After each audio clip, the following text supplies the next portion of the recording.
Good evening, everyone, and I'll call to order tonight's meeting of the Evanston Preservation Commission. We have a quorum of 10 commissioners. And before we start, I'm just going to say that the second Monday in October was formally commemorated Indigenous Peoples Day with a presidential proclamation in 2021. So as chair of the Preservation Commission, I hope that we reaffirm our efforts to encourage reflection, recognition, and celebration of the ongoing contributions of the Indigenous peoples. Our neighbor to the south, Chicago, is home to 100,000 plus urban Native American community members that still practice their heritage, traditions, and care for the land and waterways. And so now I'll read a land acknowledgement from the 2024 Cultural Heritage Honor Award recipient, the Center for Native American and Indigenous Research. The city of Evanston sits on the traditional homelands of the people of the Council of Three Fires, the Ojibwe, Potawatomi, and Odawa, as well as the Menominee, Miami, and Ho-Chunk nations. It was also a site of trade, travel, gathering, and healing for more than a dozen other Native tribes and is still home to 100,000 tribal members in the state of Illinois. So with that, wait a moment. Do we have public comment for, are you here for public comment? Are you here for, okay, so you can come on up. Good timing, you can just come on up and to the podium and sign in and give public comment if you want. I'll sign it up later. Okay. Good evening, everybody. I'm here for commenting on the strategic housing plan, and there's two suggestions I would like to make. I would like you guys to consider, to discuss, and to consider. The first one is an addition to a strategy, which is something that I know that you had in one of your previous packets, something about a conservation area. And I'm very concerned about naturally occurring affordable housing. And so I think that the conservation districts or overlays or whatever your your terminology at the time was, I think is something that it would be great for this body to suggest as an addition to the strategies that the city is considering, because I think that it's very important to, in advance, to identify specifically, you know, what are the areas where there's a concentration of naturally occurring affordable housing, what are the criteria and standards that you might want to put into place. And so that's something that I think would take, you know, some further discussion on your part, but it's something I think is very, very important to add to the plan. So I hope you'll consider that suggestion and discuss it further. And then the other thing is that I would like you to take something off the plan. And that is the item that's called something like transfer of development rights or something to that effect. I think this is a dangerous, dangerous item. I think it would create a wild, wild west of, you know, everyone around town selling their air rights of, you know, parts of their building that they're not going to you know, technically use the extra development possibilities, and to actually financially benefit from that and to sell those rights to someone else. And I anticipate things like, you know, everyone who is planning on keeping their house a two-story house anyway, selling it to developers, and our downtown buildings will all be 100 stories high. It's not inconceivable, you know, something like this that's so poorly drafted. So I think it's very dangerous, and I think it's something that definitely affects the historic districts, because those those buildings, I would certainly hope, would not be being demolished and being built to a higher number of stories. I personally, I'm against blanket upzoning anyway, just, as a baseline for discussion. But if it would come to pass, this wild, wild west would also come to pass. So I think they're both horrible for the future of Evanston's quality of life. And I encourage you to look at that particular strategy and discuss it. And I hope you all agree with me and just say it's a terrible idea. Don't include it. So anyway, those are my requests for your additional discussion and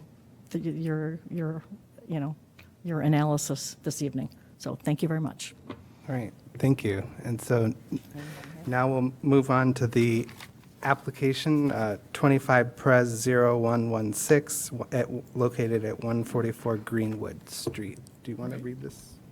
Okay. Stuart Shaman, architect and applicant, on behalf of the homeowner, submits for a certificate of appropriateness to modify 3 existing window openings at the home's east and south elevations, modify 2 screen openings at the home's south and west elevations, and construct a roofed entry stair at the home's south volume. The south elevation and volume of the home are not visible from the public way. Applicable standards are alteration 1 through 10 and construction 1 through 8 and 10 through 15. Whenever you are ready, I'll pull up the drawings. See if this...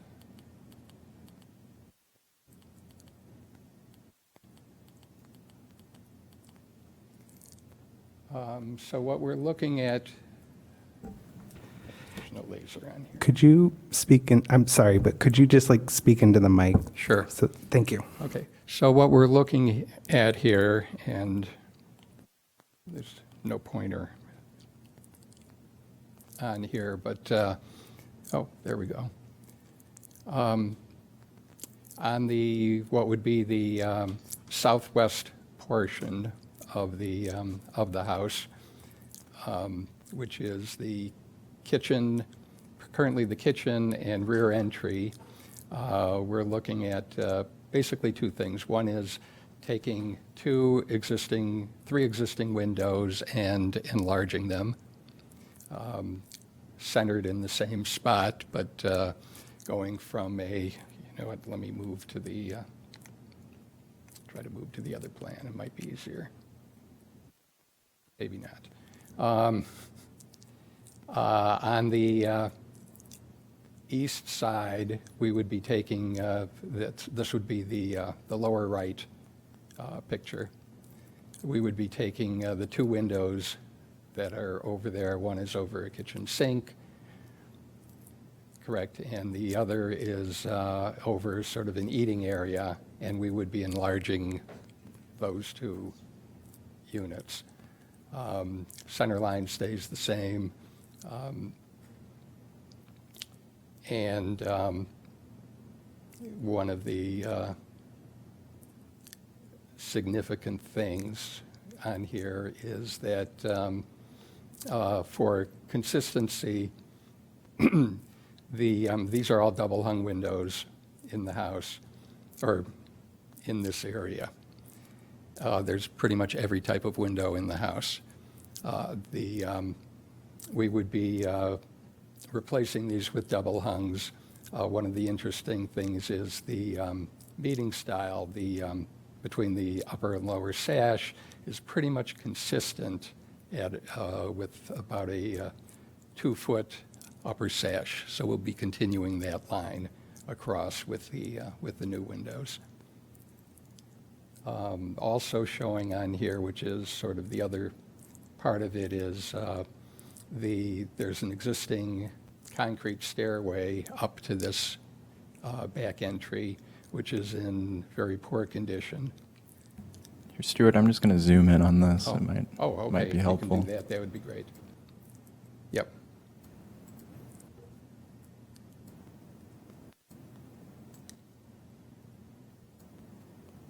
Okay, so we're looking at these 2 openings here, and we would repeat the window style and the line of the upper sash. Another sort of interesting thing about the house is where they have single windows, they have sort of a flat brick arch. Where they have multiple windows, they have a soldier course with little square details at the ends. So we would be doing the same detail above the windows. The tall window to the left will have an iron railing or a steel railing, which when we get to the other side, it mimics what's going on currently on the other side of the porch. And also the same idea for the railing at the stairway, at the new stairway. There's currently a concrete stairway there that's in very poor condition. We're proposing to replace that with a new concrete stairway that would have a stone topping and extend it out so that there's a landing at the top and put this overhang above it, both for safety and maintenance reasons. Moving on to the, should we go to the other side?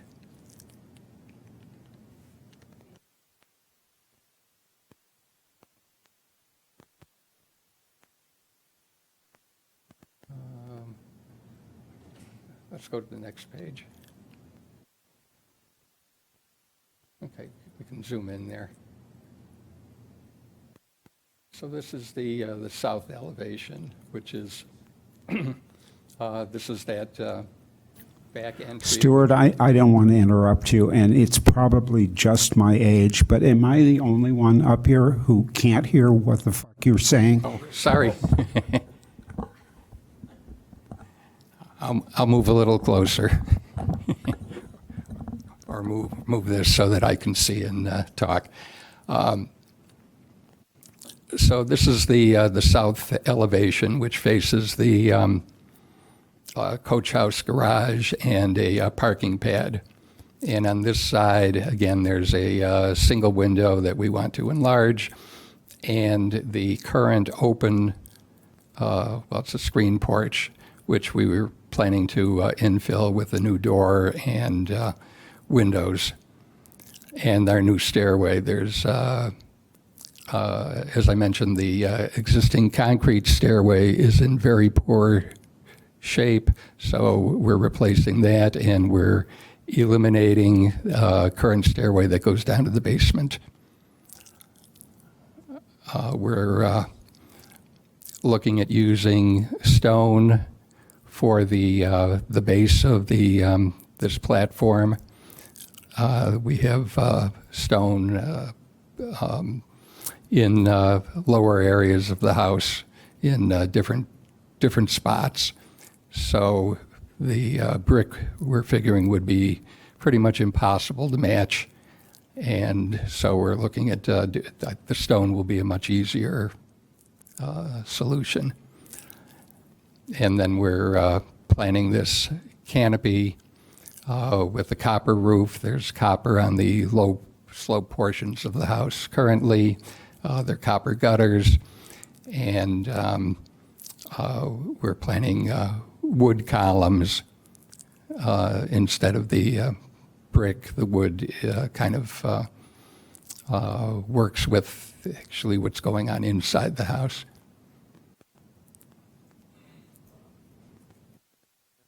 So currently, you want to go to the existing? So that's what we have now. And so there's going to be the opening for this new porch entry stay the same.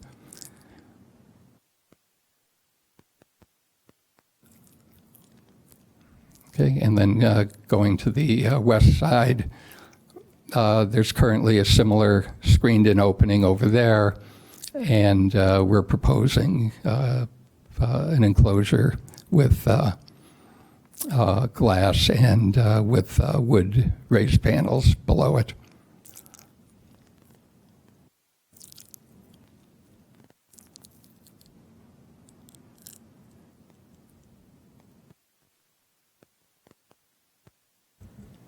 Right?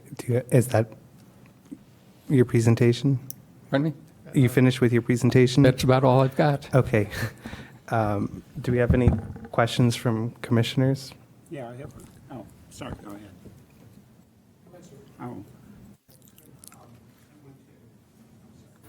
Oh. I went there today, beautiful house. I walked most of the way down the drive until I felt like I was trespassing in somebody's backyard.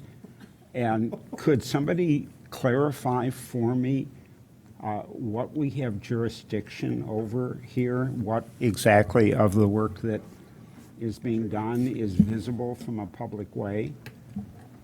It's really only this east elevation, Stuart. And you can see that the public way that triggers this, it's not the street or the sidewalk, it's the pedestrian way, the bike Doesn't that path. face due south?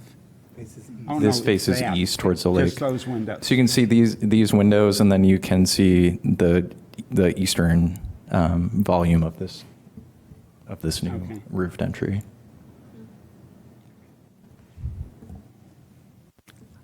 I think I just saved you a lot of time and headache. All we get to discuss are your two three sides. windows. Right.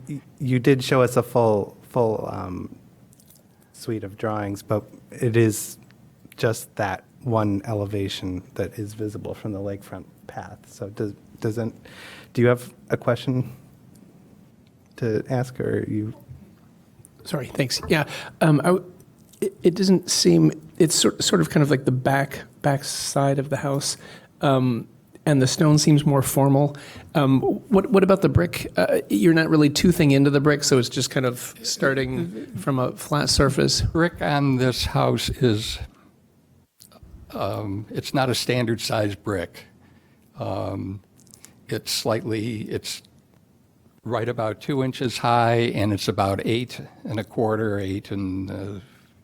3/8 inches long, whereas standard brick would be about 2 1/4 by 8.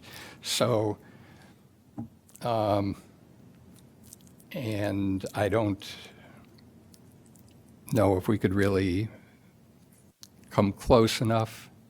I mean, we considered it, and then let me see if there's some other. I think there's some other photos of the house if we can zoom into them, because under some of these terraces they have the same thing, but you really can't see it now because it's all covered by bushes and things.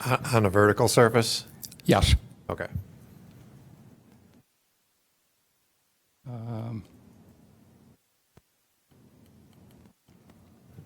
And what is it, limestone? No, I think it's granite. Okay, and you're gonna match what's on those other vertical portions? Yes. Okay. I have a question. On the new window with the 3 panes of glass right there. Yes. There's a railing in front of them. Are they doors These or are, right? no, these are tall windows. They're almost Okay. floor to ceiling. Oh, okay. Sorry. They're almost floor to ceiling windows, so this is a guardrail, basically. Okay. They're not casements. They don't swing out. They're just. No, more- we couldn't get them to, no. Okay. And there's similar windows in the dining room just around the corner. So So it matches what's there. it's, on yeah, the we other tried to be consistent with that. side. Got it. Thank you for explaining that.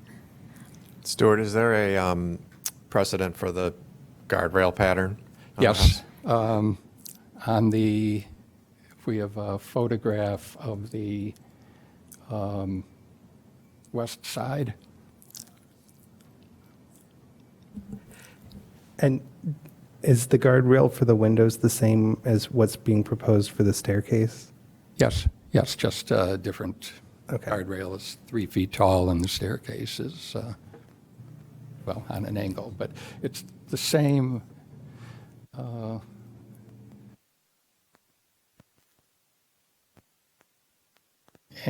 yeah, the kind of interesting or twisty thing about the railings here is they started with these two oval rings in the first two spaces at the top and the bottom. So this matches something on the front of the house or the side? It's what's currently on the side, but will be removed. Okay.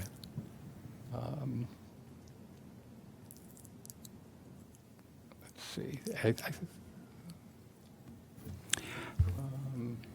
The entry porte cochere is astounding. It's a really hard act to follow. And I couldn't tell from the photographs or from the drawings what the material facing the stoop, or the material which was the facing for the stoop is. It looks like it's mostly concrete with a stone cap. I believe, can we get to the that entry, the main entry on the west side? Do we have that? It's the elaborate porte cochere that's at the driveway. You can see it in the Don't we- south elevation drawing has it, but there's no photo.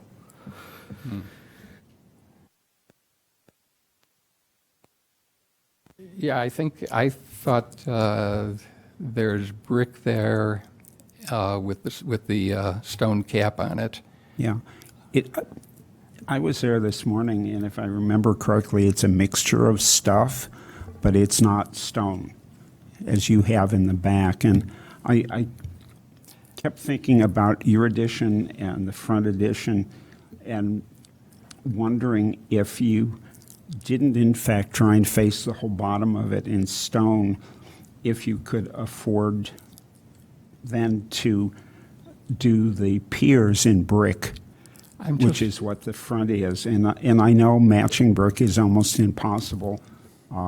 We've got people who have sourced brick for us, and then when all else fails, we call people called Nakaw, who will come in and stain the brick to match an existing brick. Mm-hmm. The problem that Yeah. I saw really is the size, that you don't have 3 bricks for 8 inches, that 3 bricks is Yeah, but 7.5 if they're the inches. piers out at the front of the stoop, then they never connect. Just a thought. Also, here we go. Can't really see. If you were to zoom in right at the ramp, near the top of the ramp.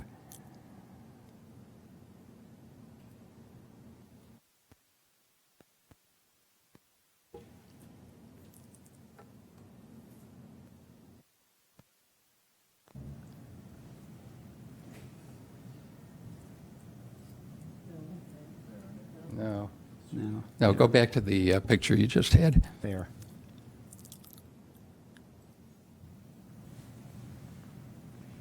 Yeah, well, actually, where that ramp is, the sidewalls there are the stone that are blocked by the ramp.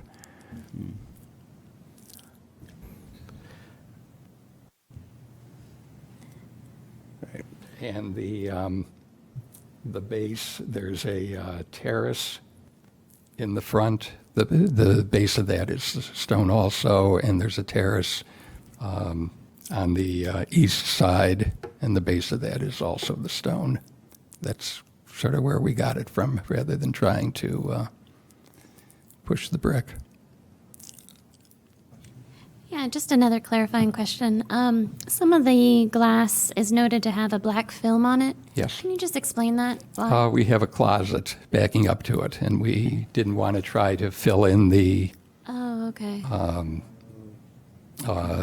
we didn't want to fool with the opening, Right. so Do a it's a film. way of blocking the view to that. Is the film on the inside or the outside? On the inside. Yeah. On the okay. inside, and we've done it either with the film or with like Were those black existing painted windows? plywood Windows. behind it. Yeah, yeah. Okay, thanks.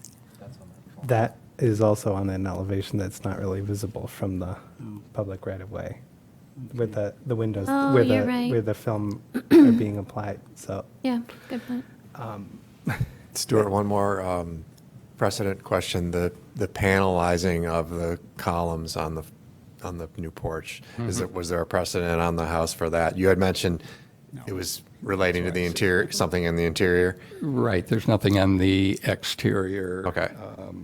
Okay. As far as I know, with everything there is brick with stone detail or the wood brackets and that type of thing. What's the width of your columns? About I think 12 or they're 14 either inches. 16 or 18 inches. Okay. Okay. All right, thank you. And then it doesn't really show up in his plan. Right. Are there any other questions for the applicant? All right, seeing none, we can close the record and then enter into deliberation. Do we have any comments from commissioners on this project?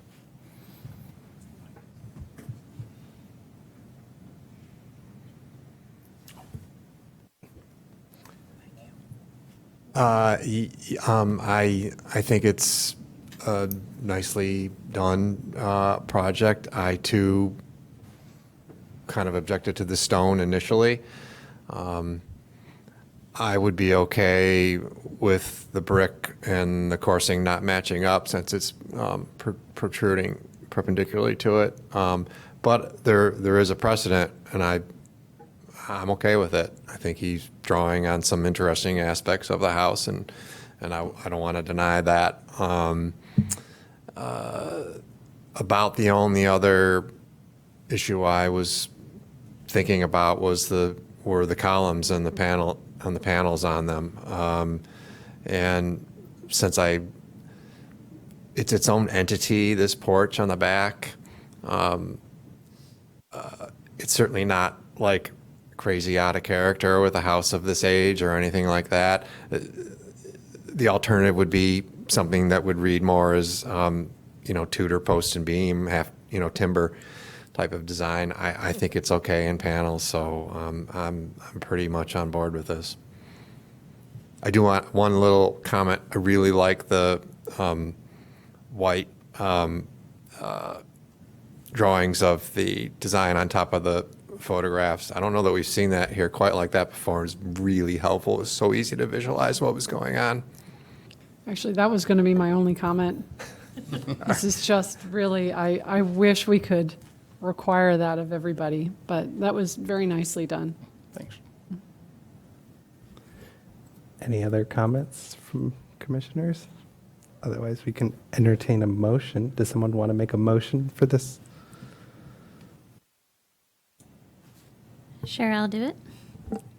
Okay, for 25 Pres 0116 at 144 Greenwood Street, a landmark in Lakeshore Historic District, I move that we grant a certificate of appropriateness to modify 3 existing window openings at the home's east and south elevations, modify 2 screen openings at the home's south and west elevations, and construct a roofed entry stair at the home's south volume.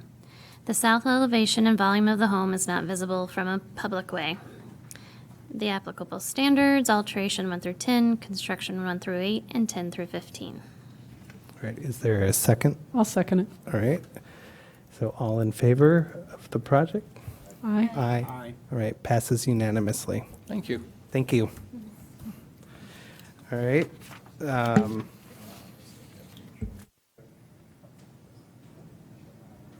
Yeah. So next we have the agenda, minutes to approve. Were there any comments from commissioners about the minutes? All right, seeing none, we'll consider that approved. And then the next item on the agenda is the discussion of the housing plan. Do you want to give a short introduction, or? I can give a really short introduction. I don't have the most familiarity with the plan. But I do know that it's a strategic housing plan. It has a 10-year life cycle. The purpose of the plan is to be more detailed in its implementation as a way to implement the city's housing goals, both current housing goals and housing goals within the proposed comprehensive plan. It has 3 primary objectives. Those are, 1, to facilitate the creation of housing supply, some new housing, to retain or preserve existing attainable and affordable housing types. And then there are a series of anti-displacement measures, so to keep people in their homes currently. So those are the 3 primary objectives, and then there's a suite of policies and goals and strategies related to each one of those. It's related to which is separate. There was a report done by a consultant firm that looked at existing conditions, so housing inventory, and then I think it was called a gap analysis. So then they looked at where there are gaps in our existing housing stock compared to the county, I believe was the benchmark. So county averages or medians. And so the purpose now is really just for this commission to provide any comments that they have related to any of those areas. There are preservation-related tools as part of the strategies. There could be additional preservation-related tools and approaches to particularly retaining existing attainable and affordable housing types. And then in terms of all of the goals, really anti-displacement and preservation and production strategies, the commission's really empowered to kind of weigh into that just based on their purpose statements to prevent destabilization of neighborhoods. So a lot of these goals are stabilization oriented. And then those comments I will be passed on to the Housing Community Development Committee, and they will look at feedback from various boards and commissions that looked at this, as well as I think there were somewhere close to 600 public comments or something that they received as well. So they'll try to digest all that information and make some revisions to it before moving it forward. Can you clarify how this document interacts with the comprehensive plan or like Preserve 2040 that has so many that that just carries the bulk of our recent work? Yeah, I know that at least the preservation plan is referenced in this document as something that they looked at. But there are some preservation and retention related strategies in that document. I've provided some feedback and critique of this as well, and one of mine was to strengthen some of those connections between those 2 documents. Its relationship to the comprehensive plan it's really, they're somewhat like nested. So if you think zoomed out, bigger picture, that's comprehensive plan, that's broader goals and policies, and then the strategic plan would be more focused in its ability to have more specific strategies and initiatives that advance those goals within that document.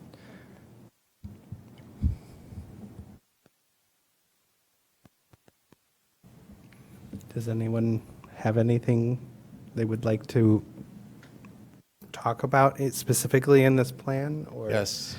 Okay. Are we able to get it up on the screen?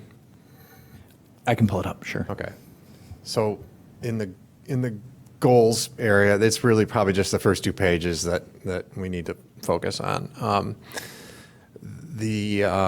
There's 2 stated goals that in many cases will be opposed to each other, and that is preserving existing affordable housing and creating opportunities for new construction, especially in the context of a major overhaul of the zoning plan. So I'm not saying that the 2 can't exist, but I think in the document as it stands right now, more detail as to how those both can be achieved, and it may mean giving a little bit more specifics on where you're going to try to achieve one and where you're going to try to achieve the other. And this will help inform the next round of the zoning development. So that's one thing I'd like to see. So yeah, preserve affordable housing units and then create new housing units. Well, let's hear about where they can both happen. Right. So instead of just a general goal statement, you think we need to be more specific about where we are I think that attempting to preserve. And well, I think that would be helpful, and probably the sort of blanket statement that we're going to get rid of all single-family houses, and we're going to allow 2 to 4 units on every lot in the city of Evanston. That's in the back of my mind, and so I really want to start to break that apart, and let's do it as soon as we can in this plan here. This gave me those statements. And a new acronym I'd never heard of, I can really get behind, naturally occurring affordable housing. I'm very excited about that because that's a new tool to help alleviate some of our concerns with the coming up zoning. You know, I probably know a little bit too much, but I don't think there is such a thing as affordable housing. Affordable housing costs the same to build as any other kind of housing, so naturally occurring affordable housing would be either where there's subsidies or where the land cost is a lot less. So I'm assuming when you talk about naturally occurring affordable housing, you're talking about areas where the land costs are depressed. Well, I think they're talking about existing homes that aren't going to get upzoned. So to refer to the video that I sent you all from Alyssa Freistack from Place Economics, she's the director of research and analytic, researching and using analytical data. And so what she said in her presentation was that when we demolish an existing structure, existing house, that house is already has an existing value, but then what replaces it will always be more expensive. So then what we're doing is we're removing something that could be affordable currently and replacing it with something that is more expensive and will never be able to attain that affordable value. Okay, this is probably a statistical piece of information that's way out of date, but years ago I heard that in rehabbing buildings, the structure itself was worth 20% of the value of the building. So that if you were to, with a residential structure, rip out all the electrical, all the plumbing, take out the windows, peel off the siding and the roofing, you would still have approximately 20% of the cost of building a new structure. So to quote another report from Place Economics, they actually did a study that the National Council of State Housing National Council of State Housing Agencies, and they found that the cost per unit was 36% more expensive than rehabilitation projects, including the acquisition cost of a building. So using the existing buildings that we have and then rehabilitating them for housing is actually a more cost-effective way than building new. I also just want to, I think there's often some really confusing, like, what does affordable housing mean? What's the difference between subsidized affordable housing?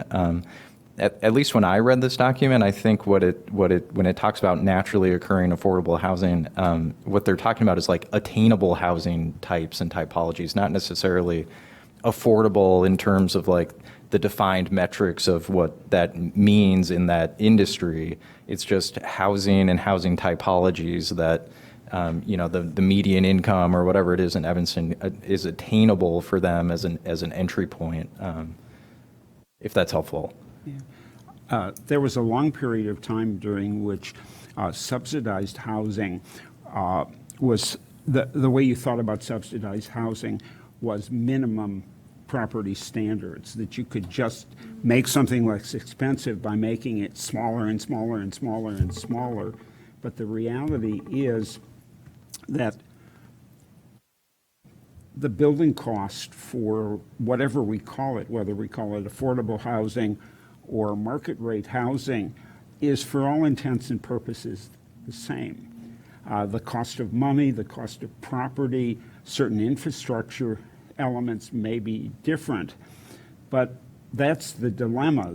I think there's I don't know whether it's a consensus, but I think that people are starting to understand that the only way you can reduce dramatically the cost of stick-built housing, whether you call it affordable or market rate housing, is to factory produce it.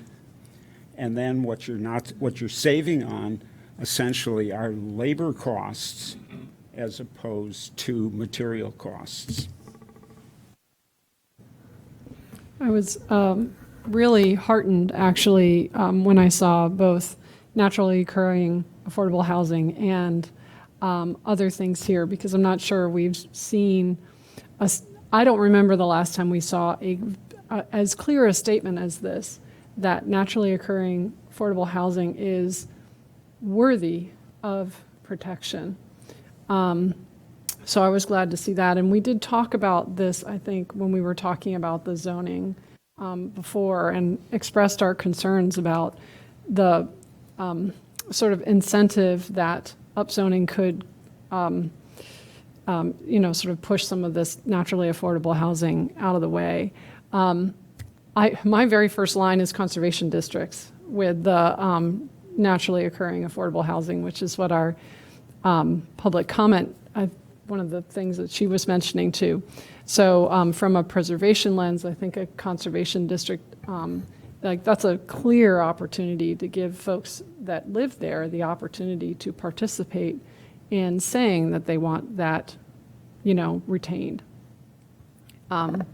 So I wanted to just mention that while we're talking about naturally occurring affordable housing. It's the obvious addition here. Did it say conservation districts in the? I don't think the conservation district is included in this, but Yeah, but I would like to see that added. I think it Yeah. does take our Preserve 2040 and what we've written in the preservation chapter of the comprehensive plan and kind of dovetails into this. Yeah. But I think there is a little wariness, I think, by residents that they think of it as like a historic district light, Right. potentially. And so then does it have the same, protection or teeth that a historic district does? Because they potentially are going to have less stringent design process, and so that's Well, just, I mean, we're going to have to do a little bit of education to help them understand Right. that it's a bottom-up sort of arrangement as opposed to some of these other things. But it seems to me that it's the obvious.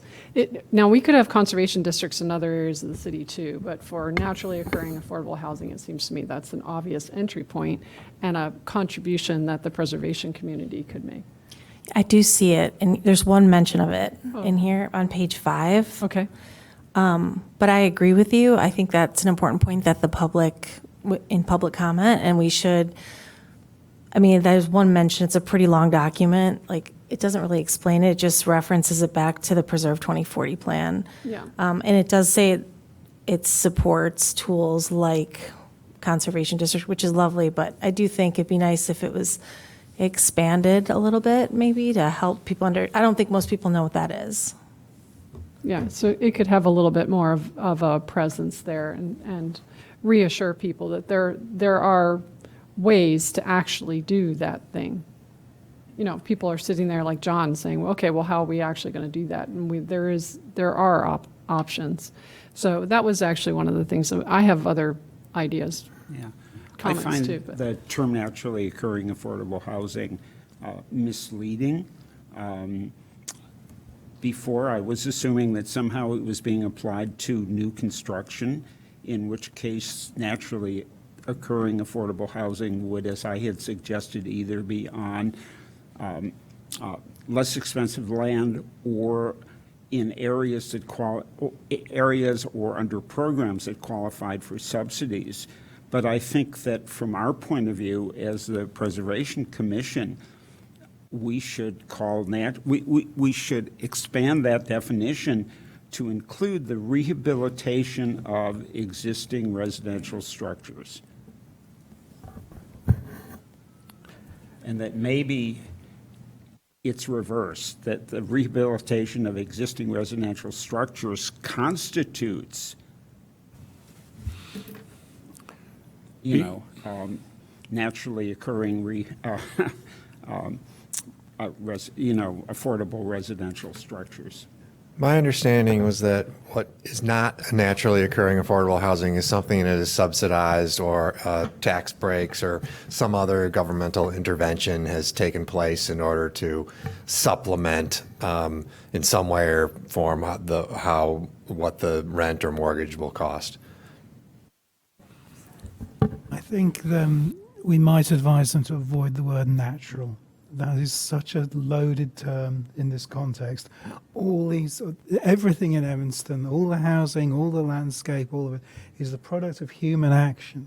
And as such, to designate something as natural is to introduce a whole set of conceptual baggage that is really, as Stuart has suggested, actually quite unhelpful. I think that's actually a term that's like not just Evanston. Yeah, but I agree with you.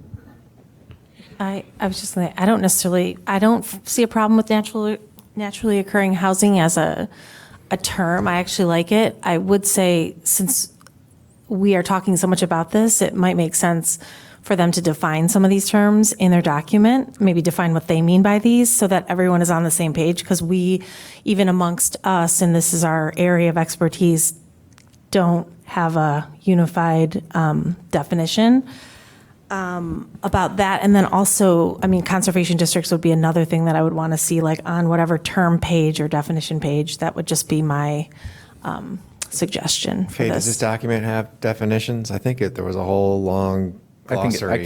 I can't say if it has one for that, but I think it does have some. And then I think that point is pretty well connected to what John was saying, just that if you're defining these terms, and once they're defined, I feel like you should be able to identify the locations of some of these and concentrations of them and where they exist.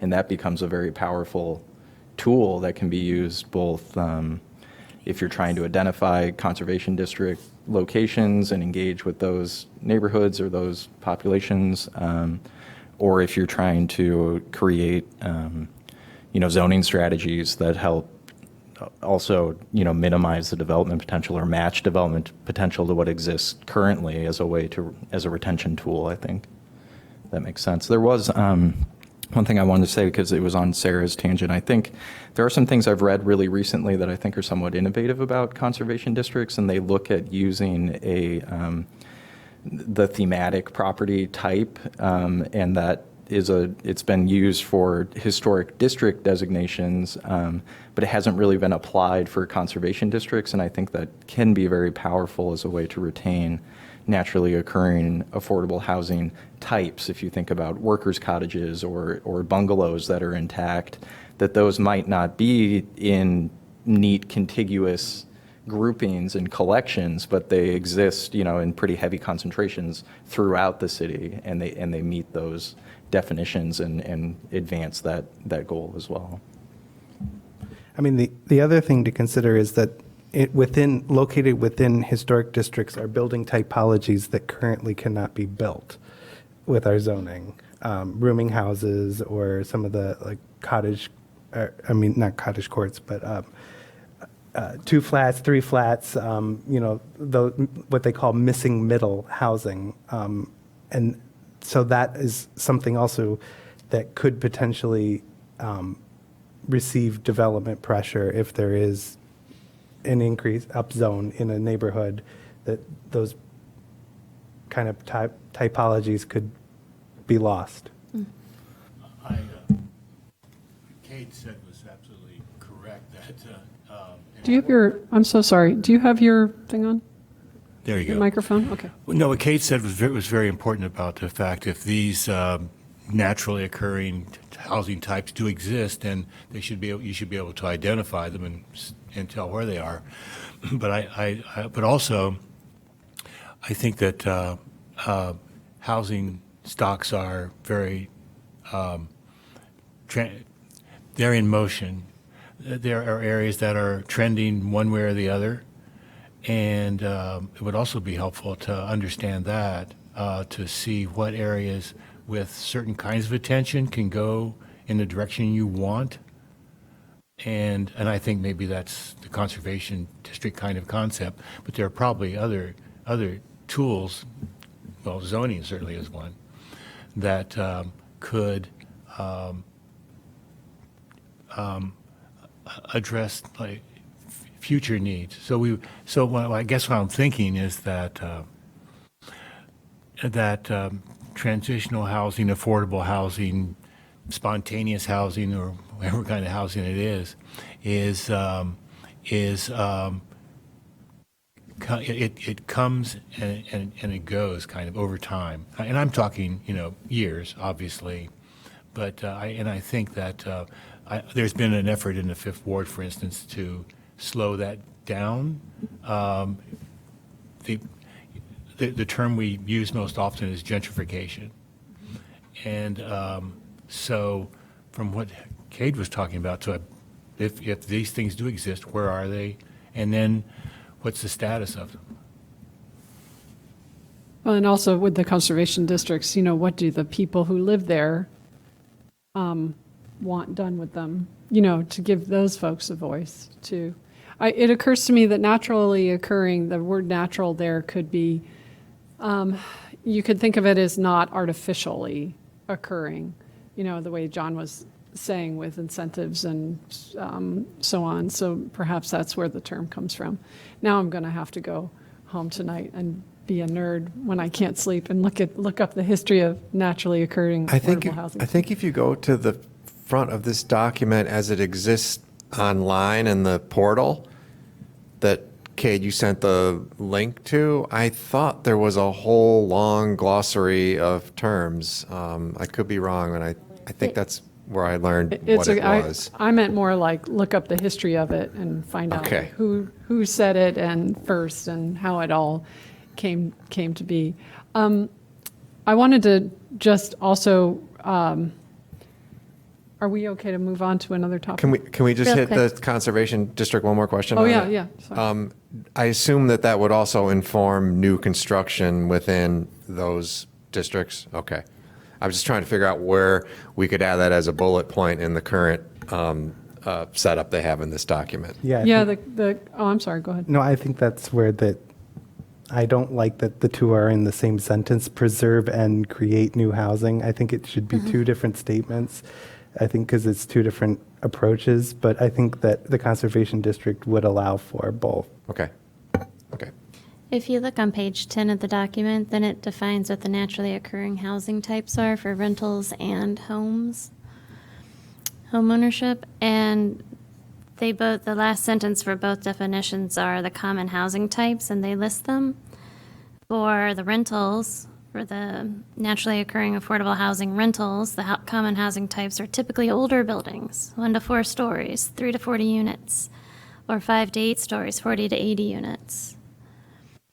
And so I think that speaks, definitely to what opportunity we have with the commission to be able to address the existing buildings. And then for the homeownership category of the naturally occurring affordable units, and that would be the common housing types are single units, detached, townhomes and row homes, condos and co-ops, and multifamily buildings.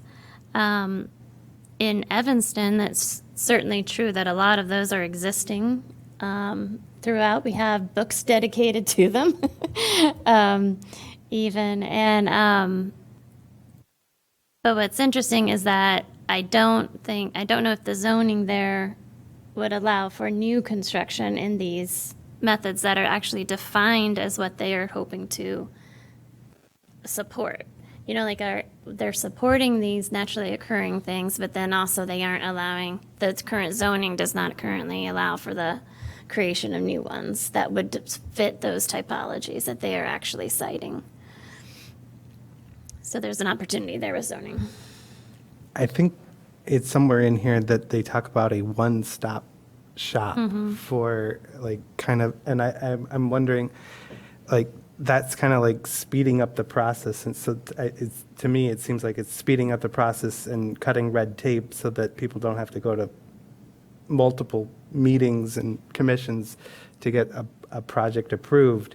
I'm wondering, you know, what does that mean? I mean, if that does get in place and there's, you know, are there design guidelines or something that then, you know, or like a set of approved kind of general massing for a house that you know, because if it's going to be an expedited process, then they're not, most likely not going to be coming to the Preservation Commission for review.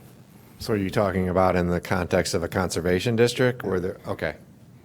And just to clarify, there are, I would say the majority of conservation districts in this country, they would not come in front of the commission to review.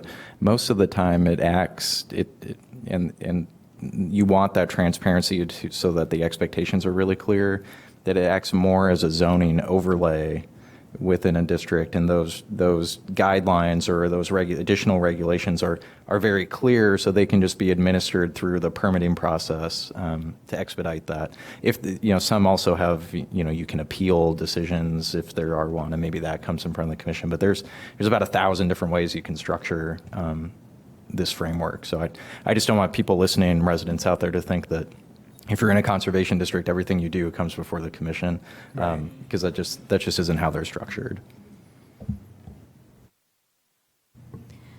And I think I had read the one-stop shop line more of being a place to find all of the resources in one place, not necessarily a one-stop shop right. process of getting your project greenlit. But Is that? I understand that it's written that way, but from conversations I've heard at City Council and elsewhere, it seems like there is a heavy pressure to streamline a process for creation of new housing, and so that's where I'm getting it That's why you're from. saying it. Yeah. But Got it. Okay, that's good to know about. the other thing is there's about it. I think it talks about rehabilitating current buildings for repurposing them for new uses, and it doesn't say it, but I'm assuming it's for office building conversion to residential. Is that? There's something in there. There's something in there. It's under adaptive reuse, I think. Right. I don't remember where exactly it ended up. But yeah, I mean, it's talking about like changing churches into affordable units and things like that too. So yeah, it's in there. That's the last bullet point under preserve is adaptive reuse. And I'm sure that it's not from highest priority to lowest priority, but like adaptive reuse is such an obvious way that that preservation can, or preservation practice, I suppose I should say, can contribute to this housing affordability situation. I mean, that's our expertise, and so I would have loved to have seen that a little bit higher up, but as long as it doesn't get forgotten, I guess it's okay. You know, I do think somehow it would be nice for us for it to be signaled within the document in some more robust way that we support adaptive reuse. That it's not just like a random 1 of 10 kind of options. I mean, it's something that really is very, very significant and could be done. Like these huge homes in the Lakeshore Historic District could be, I would be fine with a big single-family home being turned into 2 or 3 units, and all of a sudden it doesn't, you know, build out the lot. It just creates more housing. And I think that that's something that we could, somehow I think the wording could be a little bit more robust to suggest that, personally. I agree with you that I think it's okay for someone to reuse a building and find ways to put more housing in it. But I don't think that as the city, we should be dictating how people should use their property. No, I don't think. Like saying explicitly that big homes in the Lakeshore Historic District are candidates for this type of housing. No, I don't. But I've never heard anyone say that before. Certainly, I didn't. I don't think I just well, said that. 2 council members have explicitly said this, so I'm Oh, just. well. So, I mean, we have an adaptive reuse ordinance, so, I think it's fine to say that to signal openly that people can do it if they want to do it. We have an adaptive reuse ordinance in the city. So I do think, though, I wanted to reference the transfer development rights for a second, because that was also on my list. I am personally in favor of transfer of development rights. I think it helps people who own historic homes to have a little bit of incentive to incentive is the wrong word, to be able to afford to keep them up. But I do think that TDRs have to be combined with some kind of regulation for height restriction. It's not like those development rights don't get to be added to the height restrictions, so that in an area where you're only allowed to have a 20-story building, you all of a sudden get to have a 30-story building by right. So somehow there needs to be some arrangement so that transfer development rights doesn't automatically give people the opportunity to go higher than they should. right, it's not a bonus, it's Yeah. within what's, with a cap to what's there allowed. Yeah, or there's some process, like a plan development process of some sort, where they have to they have to go through the conversation before they get to use development rights, which they've purchased from somebody else, and go higher than what they're allowed to otherwise.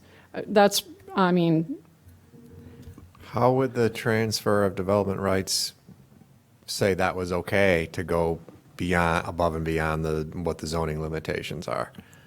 Can you explain more about how that works, transfer of development rights? I'm not familiar with the term. Oh, that's where, if you're allowed on a particular property, if you're allowed to go 3 stories, but you never intend to go higher than 2 stories, you have you're giving up you're selling the opportunity to maximize your property rights. Isn't this also known as my air understanding- rights? Well, Or is it air different? rights is, that's the famous one from New York City. But above whatchamacallit. Yeah, my understanding was that it was the ability to sell unused FAR. Right. Yeah, So and it's not just air rights, I think it was developed but, in New York under Lindsay in the right. 70s. But the big question, obviously, is who can you sell it to? Well, Is it only saleable to adjacent properties, or is it saleable to anyone? So it says it in here. It says it in here. Let's see, what page are we talking about? Does anyone have that in their notes? It says adjacent properties or, here, let's see. Well, if it's really adjacent Page properties, 43. it's a potential disaster, isn't it? No, it says, can sell development rights to adjacent properties or to developers in receiving areas better suited for higher density development. So if I have, like, for instance, my home is very small, my property, and my house is an individual landmark. I don't intend to build my property out in any direction, up or out, to its maximum that I'm allowed. And so I'm effectively, as a property owner, losing that, potential economic, value. So I could sell that in the transfer development rights process to somebody who needed to go a floor or 2 higher than what they're allowed. in order to make their project more affordable. Did I get that right, Cade? That's basically the transfer of development rights. Then does that become a deed restriction on your Yeah. property? Yeah. It Yeah. is, yeah. So it encourages people, it gives folks that own historic properties and never intend to expand them considerably an opportunity to gain back the potential loss, the financial loss. And it gives people who need to reach that ratio, right, that need an extra, a little bit of space so that they can afford to make some of their units affordable, the opportunity to do that. But what our public comment person was saying, and I do think that we need to make sure that we're aware of this, is that, what we don't want is for somebody who can go up 20 stories to all of a sudden get to YAR and go up an extra 20 stories, and like by right. Yeah. So somehow there needs to be a I'm process. having a bit of a senior moment here, but does Evanston does not, if I remember, have an FAR limit? They have ground coverage and height limitation, and that's the way On they- residential, It yes. just residential, depends. that's the way they Depends what zoning. constrain the volume you can build. So if you were transferring rights, would you be transferring coverage? Would you be transferring height? And again, would you be able to transfer height so that your neighbor could build over the maximum height limited in that zoning district? I mean, I'm not sure I think they're. what that provision is allowing. So the first question, it depends on what zoning district you're in. So we do use FAR in, some of the downtown and some of the commercial districts. I don't think there's a clear answer to your other question in this document, but I think those are really important considerations. What is saleable? What is not? What is the maximum that someone can buy? residential What is the? districts, yeah. I think So- those are important points. Sarah, explain to me then, the person who bought the extra whatever it is, what did they buy if they can't go above and beyond? Are you saying that they bought lot coverage, but they shouldn't be able to go beyond the height kind of a formula? Not necessarily, only that there be a process for managing that they don't get to then, just because they've purchased the development rights that don't by right, aren't just allowed to go up higher than the maximum. That's what I'm saying. I'm sure that there is going to be some sort of process to manage that, but there's nothing in this document that reassures me that that's going to happen. That, in the downtown, what did the draft zoning code propose in downtown, like 50 stories or something like that? I don't yeah. remember what was Oh. as of right, 19 stories or something as of right. Oh, okay, maybe not as high as I was imagining it, remembering it as 50. I don't know the answer, only that I would like to be reassured that if we do endorse some kind of transfer of development rights program, that it doesn't just turn into an automatic, And there might be, sky's the limit, literally kind of situation. I'm thinking in my head that there might be, like, let's say, for example, there are 3 or 4 different aspects that might be saleable that someone might be able to transfer, and they might all have different maximum thresholds for each one that someone is able to purchase and apply. And maybe there's a special process if they want to exceed that threshold or something. But I think there are. I think it's an important conversation. But I'm confident that there are approaches that exist currently that regulate these things appropriately, and that those should be included. They can be. One thing I remember this commission feeling was really important during the zoning discussion was retention of some of the neighborhood business districts.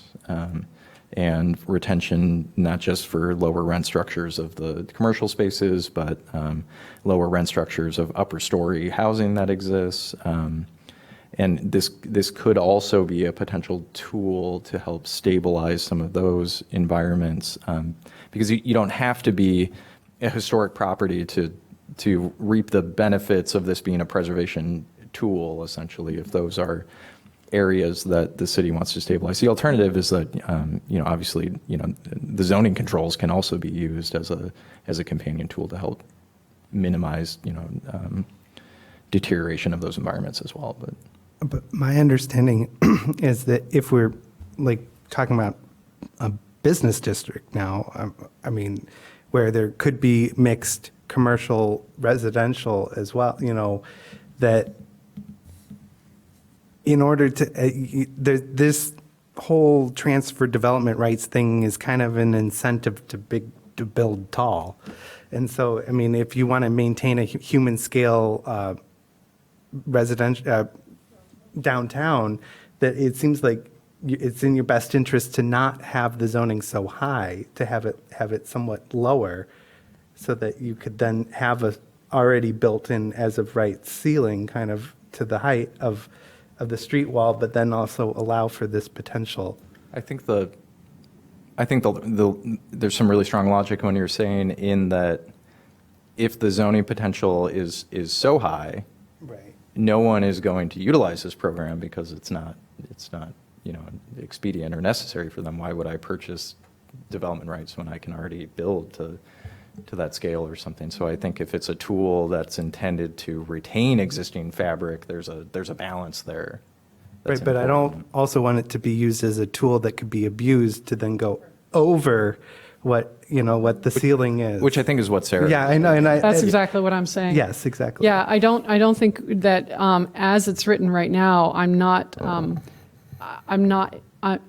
I'm happy to see transfer development rights here, but I'm not reassured yet. It's basically a cap and trade for buildings. I'm extremely skeptical on the topic. I can see that this could work in some Manhattan office building scenario. Beyond that, this looks like such a slippery slope. If a project, I understand the benefit here is to help the person who's selling it, not Correct. really the person who's purchasing it. Well, ideally, it helps both, because the person who is purchasing it can then hit the math in order to be able to afford to have some of their units be affordable. Well, it's going Right. to raise the value of the property, and the taxes are going to go up, and it's going to be less affordable. Which If I have a one house and I can sell, all of a sudden there's value of the 2 stories that I haven't got in my building, then somebody's going to pay more for my building because they can sell those rates. So it's kind of an arms race. I'm not an economist, and I don't think any of us are. But I think what we can express, I think what we're all saying is that there's some reservations, that there's some potential problems that could work counter to our preservation goals if it's done at all, maybe, or certainly done wrong. Right, exactly. Is this transfer of development rights? Is there an example of this in another community? Like, but I mean, Well, like they do in a have- similar They have some version of it in sized Chicago. community, or like in any of our, like I'm wondering what example I can look to, because it feels a little cerebral for me. I'm like, I can't imagine selling floors someone to build on my house. Like, in practice, I don't see how this would work. And I'm just wondering if there's a community you can point to that has had success or not had success that we could use as like, or is there a gold standard? I mean, Chicago is very different than Evanston is. Manhattan is those aren't really apples to apples comparisons. Is there anything we can? Is there an example? I can ask. I mean, I don't know off understand the top of my head. the concept in commercial areas. I don't understand it in residential. And that might be entirely. And that might be entirely the intention. It's just not clearly spelled out. As there might be, this might only apply to the downtown. I don't know what the intention is, and there might be a need. I think maybe Sarah was saying it, or somebody was saying it, that if the intention is to achieve some kind of affordability outcome, that should probably be explicitly stated and be part of it as well. That it's not just to build something bigger and profit from it. It's that there's some community benefit, not just from the person selling it, because I get that. They get some value. They can invest that back into the the property, but that there's some benefit beyond a profit motive for the person purchasing it that benefits the broader community, I think. The other thing, of course, is that, I mean, I think that there is the potential for transfer development rights to actually speak to the thing we started talking about originally, which is naturally occurring affordable housing. That if the people that own the naturally occurring affordable housing had the opportunity to sell their development rights, it would protect the scale of that housing and also give them a little bit of money in their pockets. The idea, but it needs to be, all I'm saying is that I think that we should not necessarily say no to TDRs, not that anyone here is outright, but that we should encourage the city of Evanston to sort of expand what they're saying here, because we have some questions. I have some questions.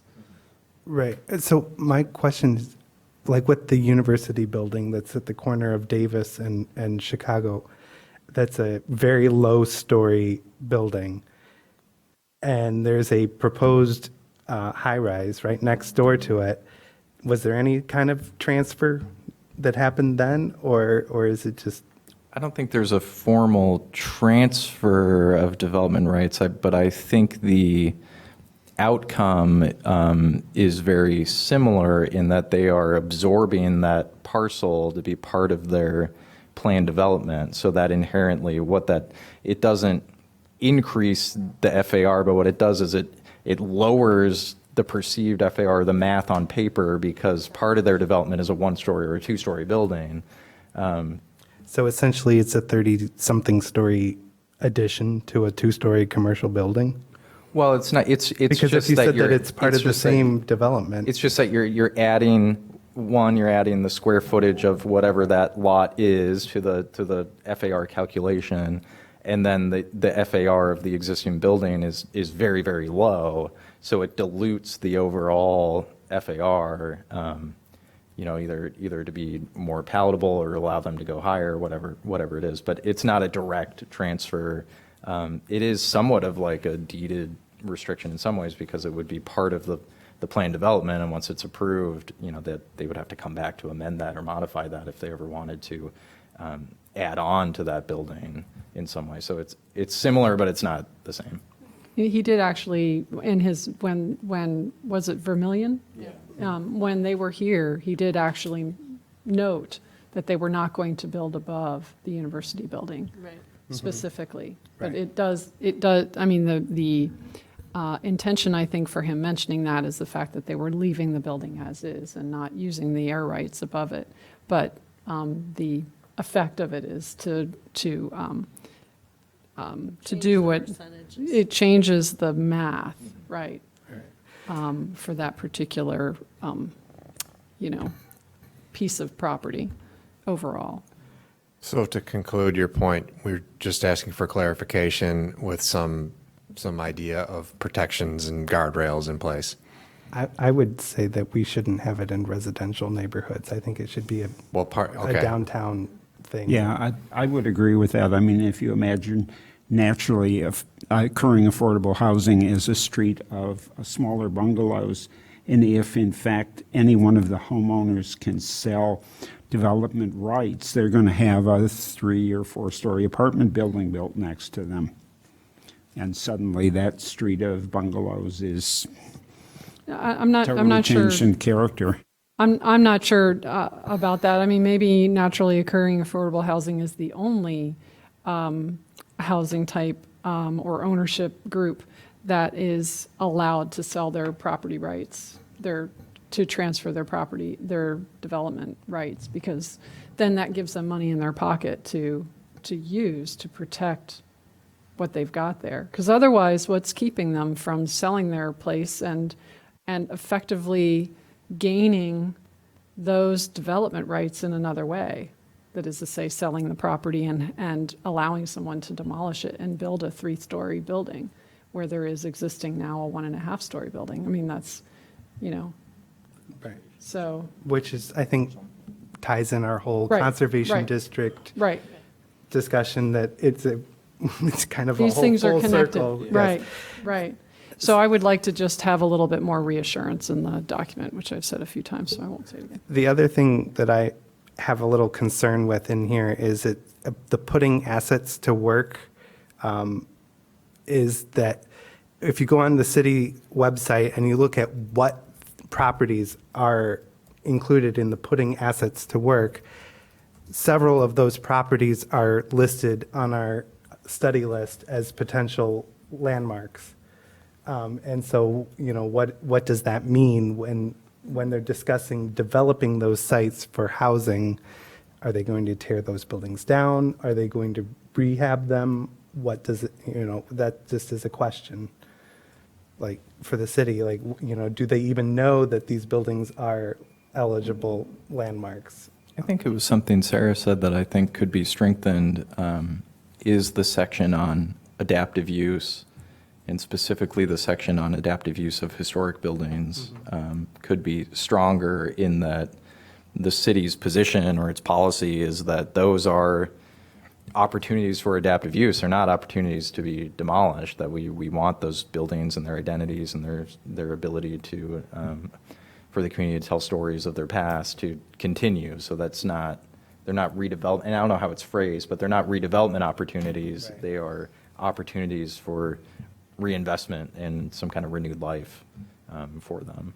On page 44, right, the very last, it's 42 of the document, 44 of the PDF. By putting assets to work, quote unquote, Evanston can transform underused parcels into vibrant, livable spaces. So that's pretty open to interpretation. So I would agree. Maybe we encourage them to make sure that adaptive reuse is folded into that.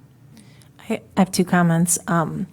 I have talked to someone on putting assets to work that I know, and I think they're open to like a conversation. So Carl, or, if we do want to talk to them, I think they're happy to be sort of educated on any preservation concerns that we have. So I think we should take advantage of that. That's the first thing. And then also regarding conservation districts, and I think I may have said this before, but would love to have someone present to our, at one of our meetings, maybe from a municipality that has conservation districts, to kind of explain more about what they are and how they implement them, what they've, the results that they see as a result of implementation. I think that would be helpful, and then possibly invite also, some of the alder people from like the Fifth Ward or different areas where we think it might be an opportunity, or maybe some of the community leaders in those areas, to just spread the word and try to, get that, just to educate them on what could be a potential affordability opportunity, housing opportunity in their area, or in their wards. That's a great idea. I endorse. That's a great idea. I think you've mentioned it before. Somebody did, but it hasn't come up as a speaker for. Didn't we talk about it when we talked about the speaker series early on? We talked about it. I was not the person that we suggested before. I was not able to get them to commit to it, but I can certainly try to find somebody who could give that presentation. I think it would be valuable if it's from somewhere that can speak to the results of it, and not just more broadly what they are, but maybe they're both important presentations to have. Yeah. There was one thing I wanted to ask. Feelings of the commission was, and this was the other night. I was biking around Maine and Dempster, and I was looking at upper stories of buildings, and it was really dark out, and they were like, the majority of them were dark. One thing that I didn't see in here that a lot of places do are inventories of upper story housing and inventories on the condition of them, and then have incentives for rehabilitating those units to try to get them into production. And I think that's a relatively low bar that could be included in the plan. The housing that's above the retail. Yeah, correct. Yeah. That's not something that we've talked about in a while here. So that would be a potential survey of is what you're saying of. Yeah, the way I've seen it before is it's like an upper story housing survey or study or what they're called, and it doesn't just look at is it occupied, is it not? It looks at, what's the condition of them, the ones that aren't occupied, what's the cost to get it back into production. So it's And kind then- of a feasibility Yeah, and study? then there's often incentives tied to it too. So if someone takes advantage of putting those units back into production, there's some kind of financial incentive, either on the front end to help with that rehabilitation or on the back end with like tax incentives.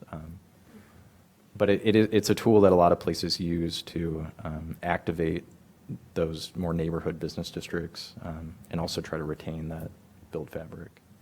And I don't know if that's, maybe that was just one, I was driving around at the wrong, or biking around at the wrong time, but it seems like there's some opportunity there. I think that would be worthwhile. I mean, because there probably are a lot of vacant second-story building, second stories that for some reason or another, someone doesn't really have an incentive to fill. And so if we did that, then it would produce more housing along those mixed residential, commercial, districts, which And would be a good thing. It's kind of tied to something I saw in this document that I liked. Was one thing that I know is a barrier to that is if it hasn't been in production for a certain amount of time and they come to put it into production, a lot of those are accessed by a single stairway, and it's not compliant with the fire code. That's true. And something that I did see in this document, I think, was trying to remove some of those barriers to put some of these back into production. Which I So think is Evanston positive. currently does not have allow for single stair construction? I don't think so. Yeah. And so if we. You need two means of egress. Right, Yeah. but if Living unit. we did have single stair construction that was a possibility, that opens up a lot more options of reuse and rehabilitation of current existing buildings that then would reduce the cost of the project, because you wouldn't have to add a second means of egress and all that. I think The you're way going around to, that I think, historically, which was outlawed, was fire escapes and exterior stairs.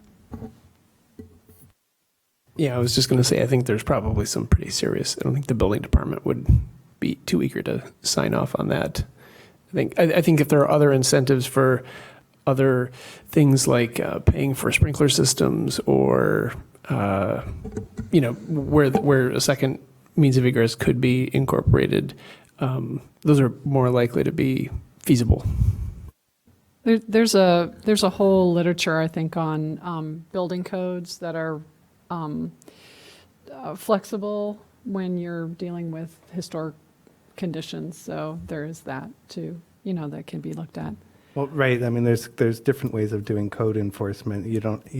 Fire suppression, all different types of ways of doing fire suppression so that you don't have to close off, like for a fire stair or things like that. But any other? Can I, under create, is it, okay. Under create, the third one down, the ADU program, I just wanted to, so we've, in my memory here, since we've had the ADU ordinance, there's only been one ADU that's come in front of us where we had any meaningful, like substantive conversation about it. Otherwise, they always, or almost always, get approved pretty straightforwardly. So I would be personally okay to add some incentives of some sort of way of moving ADUs through the certificate of appropriateness process, to just kind of help people who want to do this to not have to go through such a huge process. I don't know what that looks like. I'm not saying that we turn it into minor work. Obviously, the ones on the corner need to come in front of us, full stop. But the ones, the majority of the ADUs, maybe there's some way of giving the people who want to do ADUs a little bit of help. I think a very high percentage of the very small number that we have built since that ordinance was adopted citywide are in historic districts. That's the other thing I was going to, thank you for mentioning that, and I see it in my notes and I didn't say it, is that the historic districts are, might be places where ADUs, a higher percentage of ADUs would actually occur. Well, So- historically, a lot of the homes in the historic districts had spaces for this additional housing. Right. And it technically was illegal, and people just didn't say anything about, having an extra person living in this accessory dwelling unit. And then when it became legal, I think that's what we're seeing, is that we're seeing people coming and they're finishing off these spaces or so like they're coming into conformity. There could be a similar, in the same lens of like the upper story housing study that I was talking about. I know off the top of my head that there are over 70 coach houses in the Lakeshore Historic District alone. I don't know that anyone knows how many of those are actually, in production. Are they habitable? Are they, what would it take to make those habitable? I think that would be worthwhile as well. It's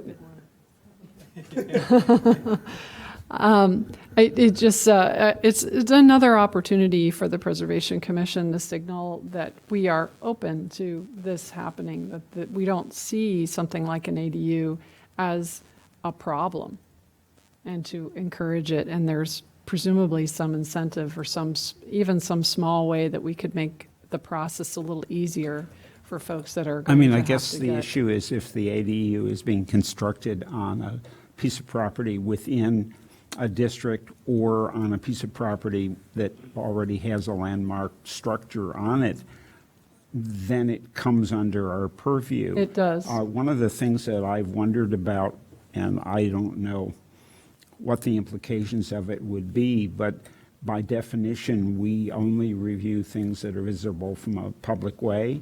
So if suddenly visible from an alley didn't qualify as visible from a public way, it would mean that the construction of ADUs on historic properties wouldn't be regulated by us, basically. I mean, that is exactly the line of thinking that I was starting to go down when I was reading this piece about ADUs, that there might be some mechanism by which we make it just a little easier for people to put ADU. We recognize that a lot of the properties that come under our jurisdiction are opportunities for ADUs, and we just figure out a way to make it a little bit easier for them to do it.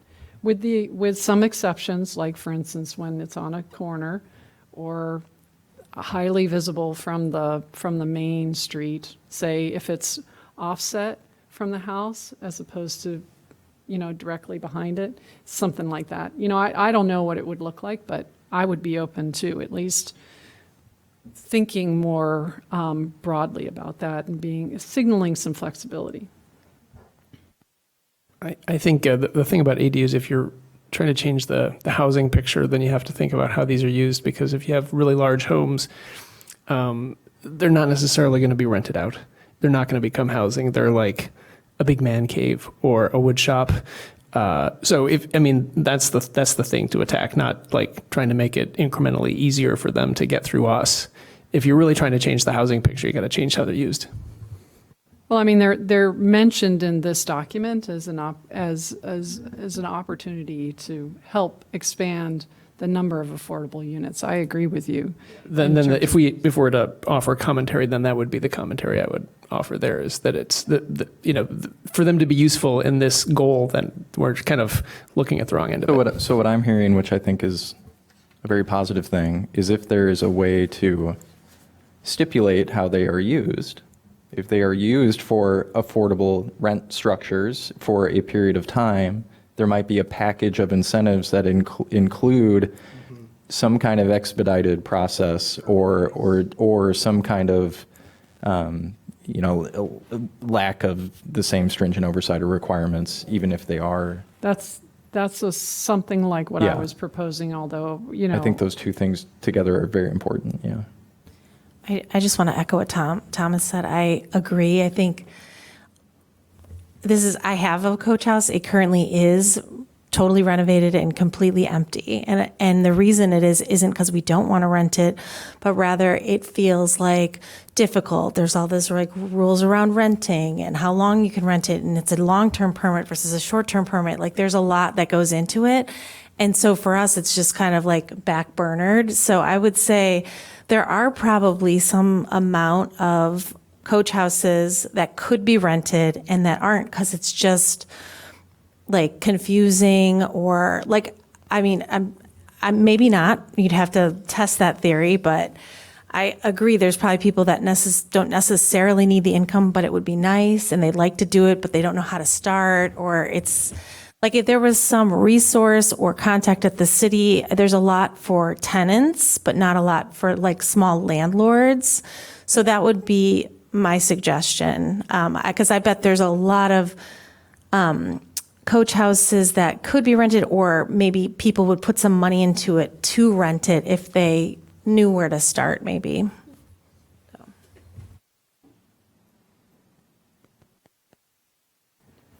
All right, so I'm talking a lot. May I say one other thing? Sure, you can. One thing that I want to echo something that Thomas said a few minutes ago about taxes, because this came up as I was looking at this over and over. What makes for me, I'm going to make it local to myself. What makes my monthly payment high is the property taxes. My property taxes are actually higher than the cost of my mortgage every month.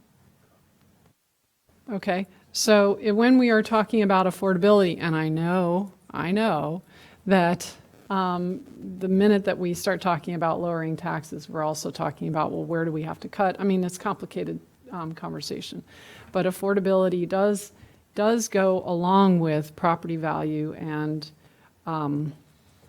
assessments and all the things. So I don't know what we can do, but it's like in this document, this Housing for All, it's like taxes don't exist. I think you're right, because what we need to understand is, for a lot of Evanstonians, when they talk about affordability, their house is paid off, but every year their property tax bill is increasing, and it gets to a point where it's just like they just tap out, like they just can't stay anymore because it's. And I think that we need to understand that in Evanston, 30% of tax parcels are tax exempt. We have two class 1 hospitals, two school districts, Northwestern, and many churches, and that's a lot. It's a lot. And so what we need to also understand is the way the property tax works in Cook County is that commercial real estate is taxed at a higher rate than housing is. And so if we do not have a large commercial tax base, the burden then goes on the housing. And so if we're not incentivizing commercial districts as well, then a lot of that tax burden goes on to the residential properties. I should also say that and renters are not immune to this, right? Because the where you set the rental, where the owner sets the rental, it is directly related to their property taxes, their monthly cost of this place. So I have, since I moved here, I have tried to encourage my friends and family to move to Evanston. They start doing research and they go, oh my goodness. And part of it is because there's less affordable housing here than other places perhaps, but it's also just the property taxes just make it really just push people away. So I don't know how that can be integrated into Housing for All, this particular document, but somehow Thomas, you were not wrong when your head went towards taxes, in my opinion.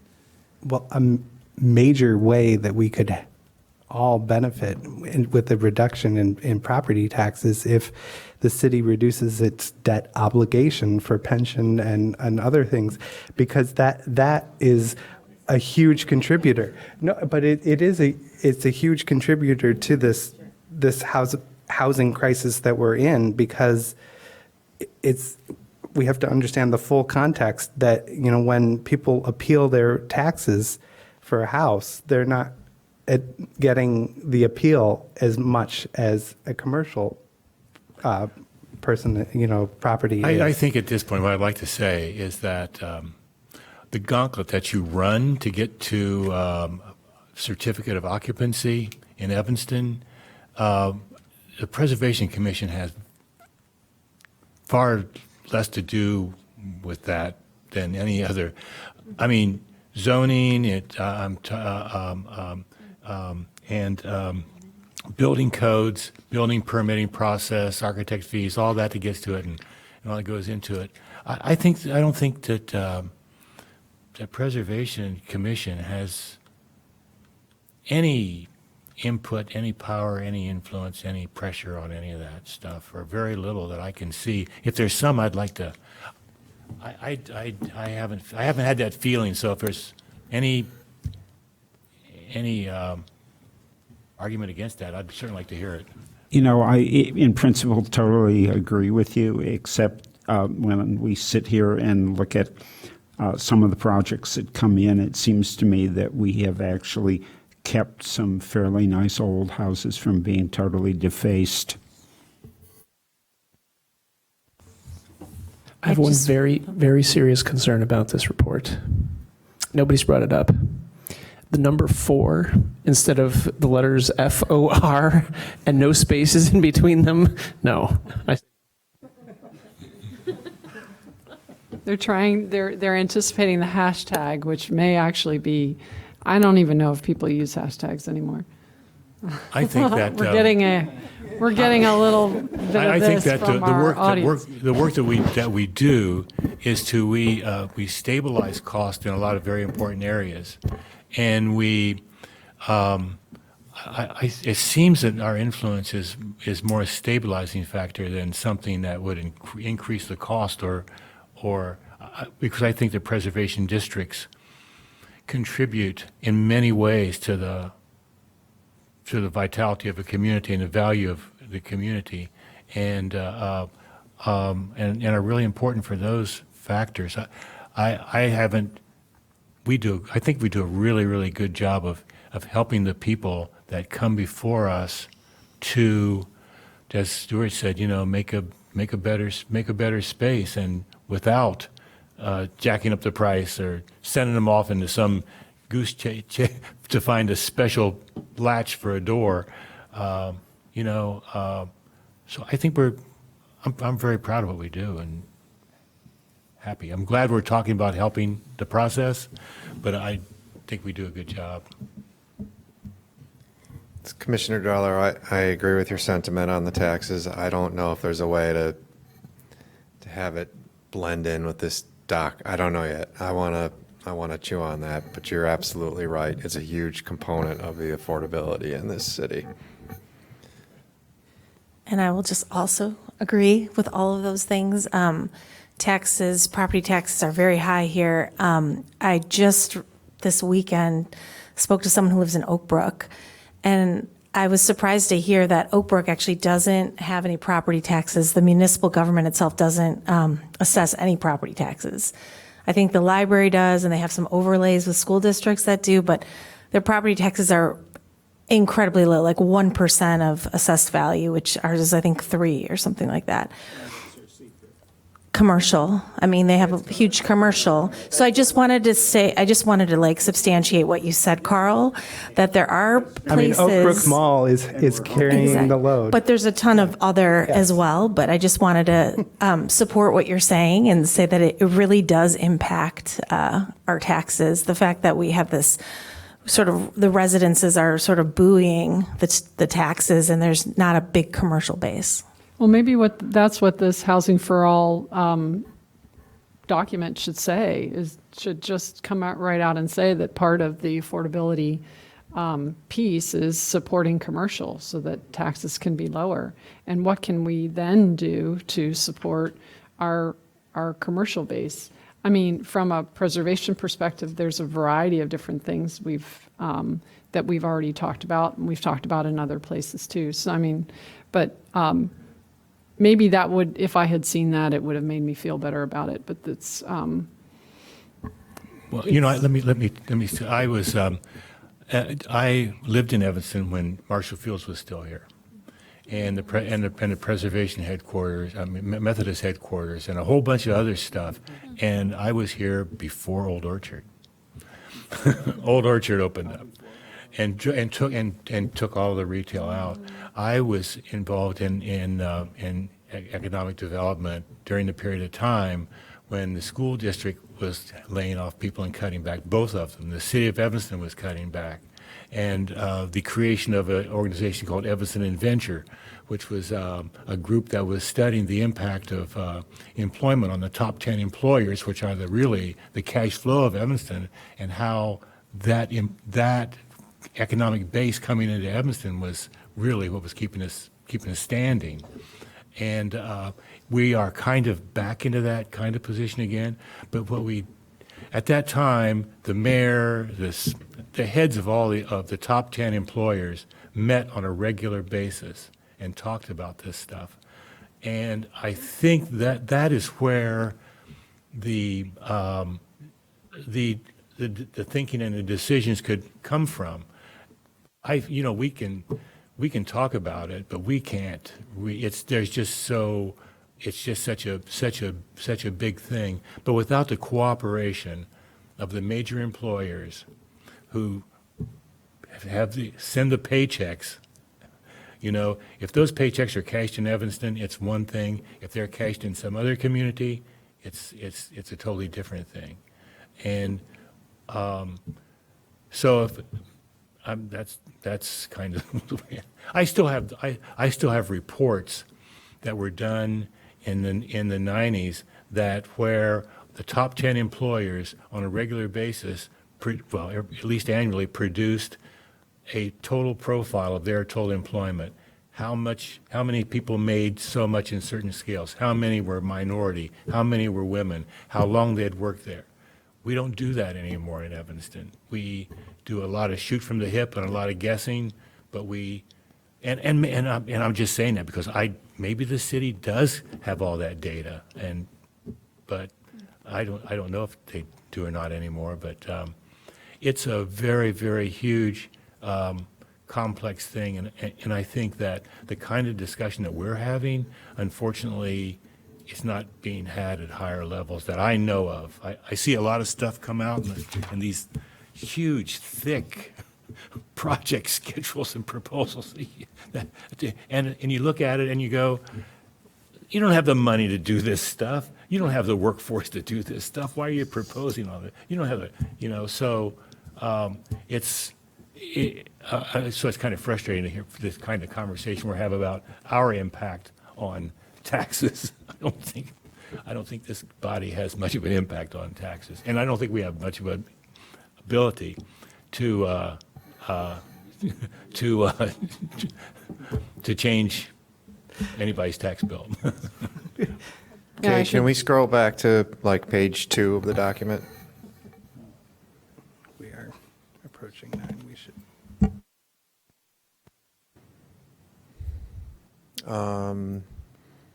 Okay, hang on. All right, stay there right there at the create new.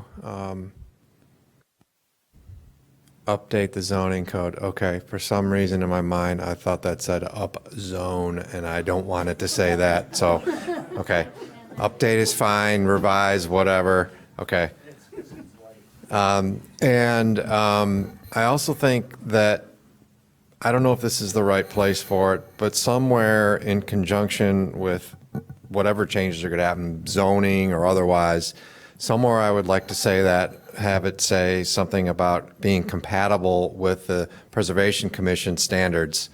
Because if you get by zoning and it's completely counter to what our standards say, you're not going to get to build what you want to build.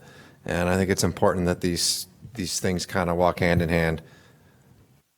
I think that's a great point. I think we need to make sure that as we go through all of this, that everything is is jiving, works together, because otherwise you end up with someone very unhappy that's gone through this whole process and then Right. doesn't That's right. They're going to spend a hit lot. a wall, and then That's They're when gonna the spend a lot of lawsuits are money going to and a lot start of to time. fly. They're going to spend a lot of money and a lot of time needlessly. So Could we scroll up just a little bit higher to the bullet points on the preserving affordable housing? Yes.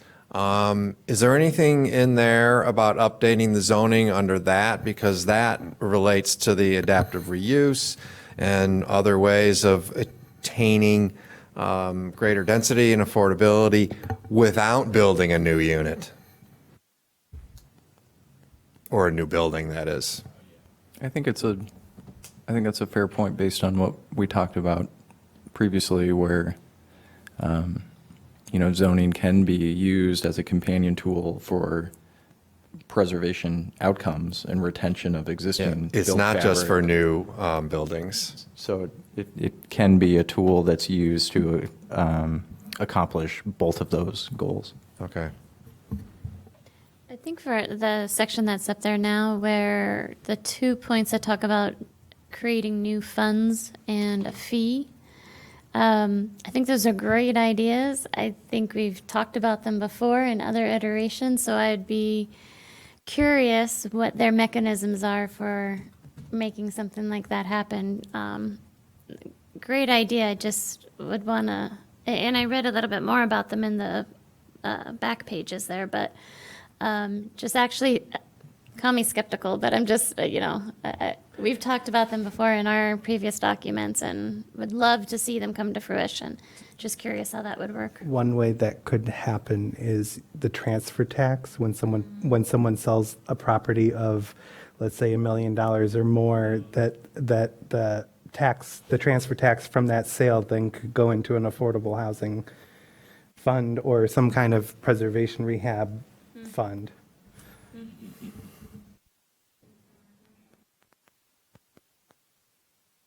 Right, even for commercial properties too, that are oftentimes selling for tens of millions of dollars, that city could get a sizable amount from that.